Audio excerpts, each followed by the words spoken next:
Trinamool councillor Ananya বন্দ্যোপাধ্যায়ের word office ঘিরে বিতর্ক।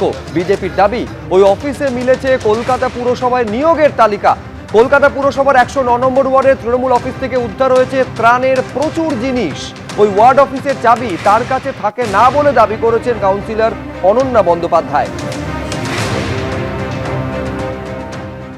8ই জুনের পর থেকে আমি যাইনি, বোর্ড ভেঙেছে, সুতরাং তার দায়িত্ব কর্পোরেশনকে নিতে হবে এবং কলকাতা কর্পোরেশনের অফিসে ফাইলপত্র থাকবে, কাগজপত্র থাকবে, এটা খুব স্বাভাবিক। একদম কলকাতা কর্পোরেশনের অফিস, ওয়ার্ড অফিস কাছে নেই।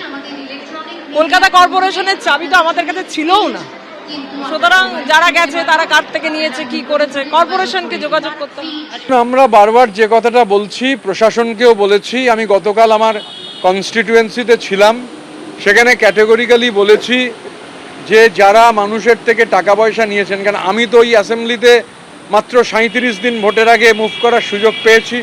মানুষ যে কথাগুলো বলেছিলেন তার ভিত্তিতে আমি গতকাল ওখানে সংবাদ মাধ্যমকেই বলেছি, সংবাদ মাধ্যমের মধ্যে দিয়ে বার্তা দিয়েছি, যারা লোকের থেকে এরকম টাকা পয়সা নিয়েছেন, কাটমানি নিয়েছেন, 48 ঘন্টার মধ্যে ফিরিয়ে দিন, নালে মানুষকে বলেছি আপনারা প্রশাসনের দ্বারস্থ হন।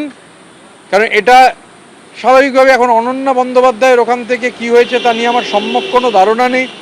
আমি ইনভেস্টিগেটিং এজেন্সিও নই। যদি কোনো ডিসক্রিপেন্সি থেকে থাকে তাহলে প্রশাসন আছে, প্রশাসন তার আইনানুগ ব্যবস্থা নেবে, এটুকু বলতে পারি। সামগ্রী বা এগুলি অনেক ক্ষেত্রে জনপ্রতিনিধিদের কাছে রাখতে হয়। সবসময় যে দুর্নীতি এটা বলা ঠিক নয়, কারণ আচমকা যখন কিছু দরকার হয় বা অতিরিক্ত যদি কখন কিছু এসে যায়, সেগুলোকে কোথাও রাখতেও হবে, এটা একটা সমস্যার ব্যাপার।